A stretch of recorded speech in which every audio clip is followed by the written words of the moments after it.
안녕하세요. 역사를 사랑하는 법사입니다. 오늘은 서평이라는 작곡가에 대해서 한번 알아보겠습니다. 서평은 일평생 거의 피아노를 위한 곡만을 작곡하였습니다. 가곡이나 다른 악기를 위한 곡 같은 다른 장르의 작품도 있긴 하지만 피아노 곡이 핵심이라고 할 수 있습니다. 또한 첼로 소나타나 가곡과 같은 곡이라 하더라도 거의 모든 작품에는 피아노가 들어갑니다.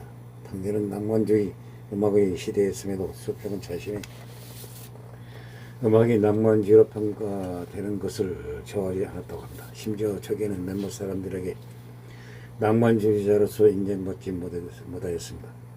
그의 대담한 전율과 그 당시 절대적으로 기피했던 불협화음, 생산기교 등을 그를 음악사에서 완전히 돌연변이로 만들다시피 하였습니다. 심지어 그를 제대로 된 음악 교육을 받지 못한 아마추어 음악가로 오해하고 착각하게 만들었습니다. 그의 음악은 당시에도 완전히 이해되지 않을 정도의 음악이면서 그와 비슷한 곡을 작곡한 몇 사람은 사후 소평가 대등한 명성을 얻었습니다. 대표적으로는 고트살크와 스테판 헬라가 있습니다. 그렇지만 오늘날은 쇼팽의 낭만주의 작품이 대명사처럼 불리며 대중들이 가장 잘 아는 낭만주의 피아노 작곡가 중 한 사람으로서 알려졌습니다. 피아노로 다양한 음악 음식을 구현하기 위해 페달을 적극적으로 사용하였습니다. 당시 음이 대부분 기교적이지만 한 악절 정도로 취급되던 당시 서평은 정시 음을 균형적으로 사용하여 선율의 하나로서 취급하여 로반토 기법에 지대한 영향을 끼쳤습니다. 서평이 생전의 작품이 대중에게 널리 인기를 끌지 못했습니다. 당시 악보 업계에서 원하던 피아노 곡은 가볍고 경쾌하면서도 아마추어들도 어렵지 않게 연주할 수 있는 것이었습니다. 당시에는 피아노가 중요한 생산적 과정에 빠르게 보급되는 시절이었습니다. 아직 라디오 전책이 나오기 전이었고 피아노가 오늘날의 오디오 역할까지 맡던 상황이었습니다. 서평은 당시 악보계에서 원하던 종류의 곡을 작곡하기보다는 내면성, 인기, 응면을 중시하는 비전통적인 작품을 만들었습니다. 동시대의 작곡가이자 서평의 동료이기도 했던 리스트의 음악에 비해 난이도 면에서 왠지 모르게 어렵다는 평가를 하지 않았습니다. 피아노를 치다가 피아노를 부숴버리고 싶을 정도로 애매하게 왠지 모르게 어려운 패시지가 눈에 엄청 저렵습니다. 리스트와는 다르게 왠지 어렵게 들리진 않았습니다. 그러나 상당히 어려운 곡들이 많습니다. 이유를 따지기에 먼저 하나 짚고 넘어가야 할 부분이 작곡가 리스트의 스타일 자체가 웅장한 효과, 화려함만을 부각시키기 위한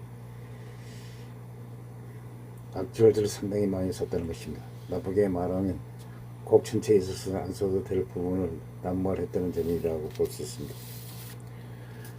서평은 그런 악절들을 거의 쓰지 않았고 기교 자체를 중시하는 게 아니라 내용적인 측면에서 기교적인 악절을 단순히 도구로 취급하는 스타일이었습니다. 작곡가 리스트보다 기교적인 효과를 중시하는 악절들이 상대적으로 눈에 띄거나 어떤 부분은 단순하게 봐서는 어려운 악절인지 아닌지 파악하기 어렵게도 쓰여 있습니다. 그런 면에서 수만이나 쇼팽의 몇몇 곡들은 치기 매우 어려운 요소를 포함하고 있습니다. 단지 악보를 읽고 손을 내는 부분을 익히는 데에서만 어려움을 느끼는 것으로 테크닉적인 난이도를 평가하는 건 절대 금물입니다. 그리고 쇼팽은 관현악에 대한 지식이 상대적으로 부족해서 오케스트라 부분은 다소 미숙한 면이 있습니다. 그것을 커버하기 위해 일부러 피아노 파트를 환하게 전개한 것으로 보입니다. 실제로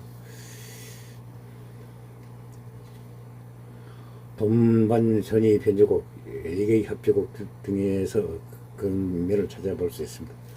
연주해영 악대 연주해영 알레르기에서도 원래 협주곡 계획이 있었던 만큼 기교적으로 상당히 어렵다는 점이 그렇습니다. 유튜브의 한 클래식 작곡가가 쇼팽 얼치에 등장하는 작곡 기법들과 표현 방식들을 본따서 서평스러운 얼치를 만들어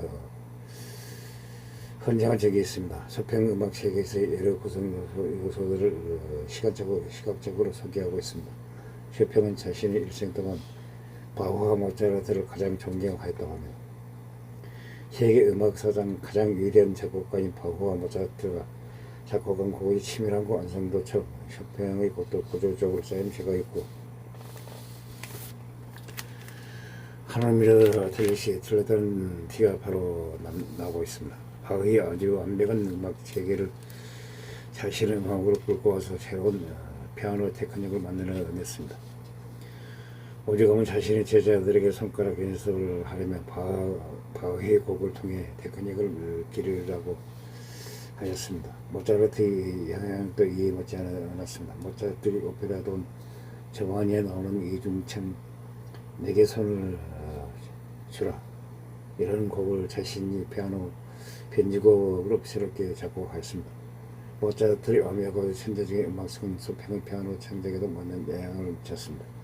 유명한 쇼팽의 어렵 중 하나가 모차르트는 음악 창작에 의해서 전 영역을 아우지만 그것은 이해하기 위해 내가 할 수 있는 일을 단지 내 부작은 눈물로 피아노 건반에 손을 대는 것일 뿐이다.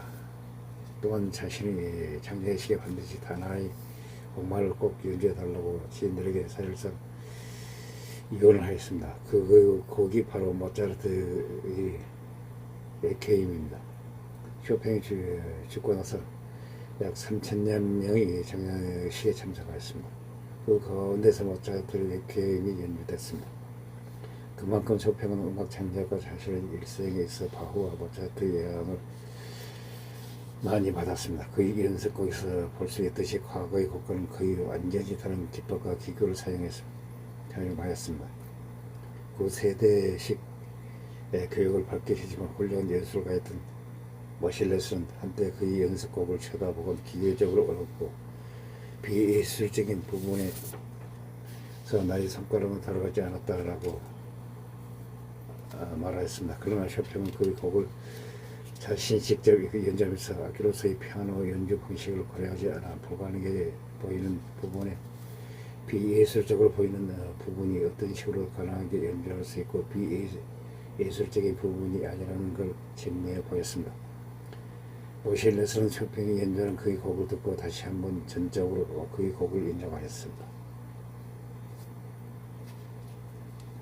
슈만 같은 훌륭한 음악가도 그의 음악의 우수성을 끊임없이 주장하면서 평론가와 음악가들은 쇼팽에서 서서히 돌아섰습니다.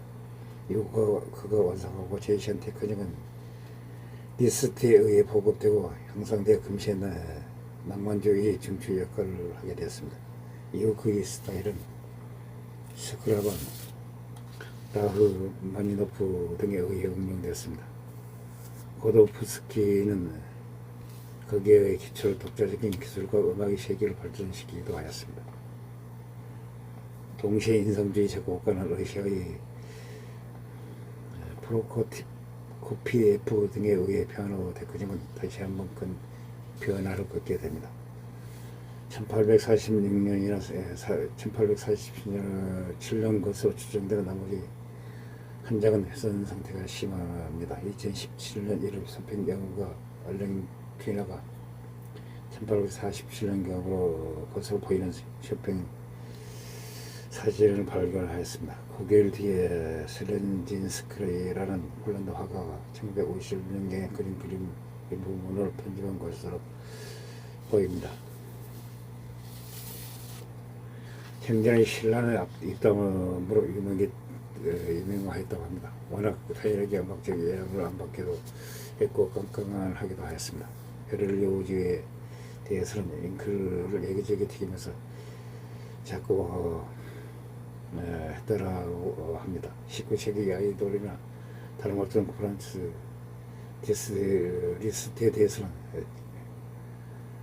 쟤는 나중에 어느 나라의 왕이나 국회의원이 되겠지라고 했다고 합니다. 누군가 리스트는 자네에게 왕국을 만들어 줄 수도 있다고 했습니다. 리스트의 제국에 있는 작은 왕국이겠지라고 대답했다고 합니다. 그러나 험담한 주인공인 베를리오즈와 리스트는 쇼팽의 음악에 대해서 여러 칭찬을 남겼습니다.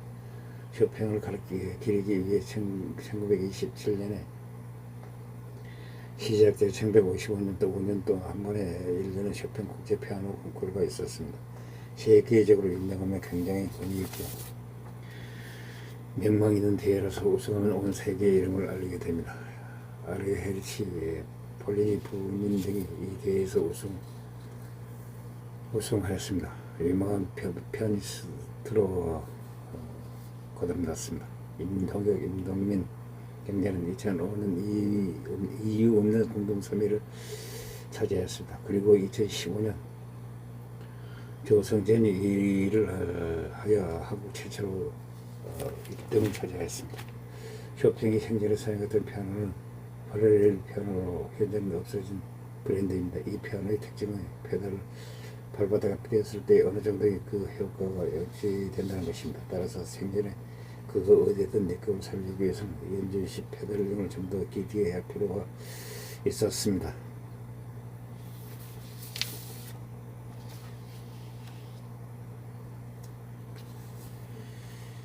제2차 세계대전 폴란드에 침공돼 있었던 폴란드 군과 독일군인 파라시바 공방전 기간 동안 파라시바 방송국은 학생과 스피커를 통해서 쇼팽 음악을 큰 소리로 송출하였습니다. 나라가 이익에 빠진 절체절명의 순간 국민들에게 애국심을 고취시키기 위한 최후의 수단이었습니다.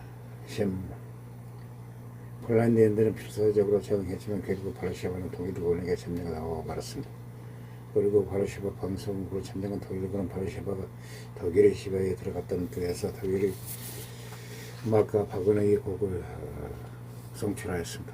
또한 2차 세계대전 기간 동안 폴란드가 독일의 손에 넘어가 있을 때 쇼팽의 음악을 연주하며 채용당했습니다. 쇼팽과 관련된 인으로서는 상대가 유명하지만 쇼팽의 스코틀랜드 제자 제인 스털링도 있습니다. 부유한 상속인이자 독신자였던 그녀가 쇼팽을 알게 된 것은 1842년 경이었습니다. 처음 소개받았을 때부터 둘은 서로를 존중하였고 상도 쇼팽이 헤어지자 그녀는 홀로 지내던 쇼팽의 비서 매니저 대리인 역할을 하면서 쇼팽의 면등 행동을 이끌었다고 합니다. 꽤 헌신적인 인물이었던 모양이지만 냉정하게 말하자면 제인은 쇼팽 입장에서는 그의 연인이 되기엔 인간적인 매력이 떨어졌던 사람이었습니다. 제인은 그의 언니와 함께 쇼팽에게 쉬지 않고 성령책을 읽어주고 포교를 하는 바람에 쇼팽에 기부하고 도망친 적도 있다고 합니다. 아무래도 쇼팽 입장에서는 낭만적인 상대에 비하면 제인이 지나치게 정교적으로 엄숙하고 경건한 성격이라 재미없고 따분한 사람을 이길 수밖에 없었습니다. 좋은 친구를 여길지언정 사랑을 느끼기 힘들었던 것으로 보입니다. 제인은 쇼팽이 세상 떠나고 쇼팽의 장례 비용뿐만 아니라 쇼팽의 누드비카가 바르샤바로 돌아갈 때의 여행 비용도 모두 부담했습니다. 또 쇼팽의 유품을 경매를 통해 매입하였고 쇼팽이 쓰던 피아노를 바르샤바로 보내줬습니다. 제인은 자기가 매입한 유품 스코틀랜드로 가져갔다가 방을 만들어 잘 보관했다고 합니다. 쇼팽의 가족이 유적을 출판하기도 결정했을 때 자신이 선택해 출판 rappor를 활용하여 유적의 정기 출판에도 도움을 줬습니다. 쇼팽 연구가들에게도 수집은 자료를 제공하였습니다. 쇼팽의 사망 1년 후 기일에는 가족에게 부탁하여 바르샤바의 흙을 가져다 쇼팽의 무덤 죽여버렸습니다. 재능 있는 피아니스트였지만 그녀는 쇼팽의 사후 1년간 피아노를 연주하지 않았고 검은 상복을 입었다고 합니다. 그런 제인을 민망이라고 부르는 사람도 있었습니다. 제인이 세상을 떠난 후 유언에 따라 그녀가 보관하던 쇼팽의 부분 바르샤바에 가져가게 보내졌습니다. 대부분은 다른 제품과 함께 1863년 러시아군에 의해 파괴되었습니다. 유일하게 제인이 간직했던 쇼팽의 젓갈색 머리카락 한 묶음은 살아나왔습니다. 쇼팽이 죽은 후에도 평생독신으로 살았던 그녀는 쇼팽의 임종을 더블길 거본 성들 남은 평생 동안 증거하였습니다.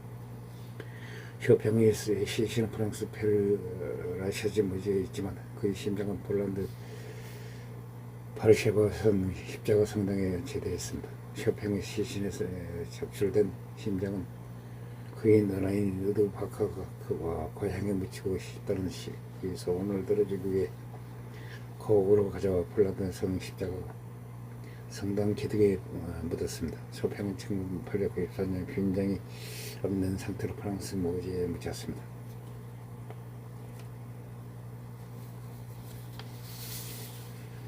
이상 유명한 작곡가, 폴란드 유명한 작곡가 쇼팽에 대해서 알아봤습니다. 항시 부족합니다. 양해 부탁드립니다. 감사합니다.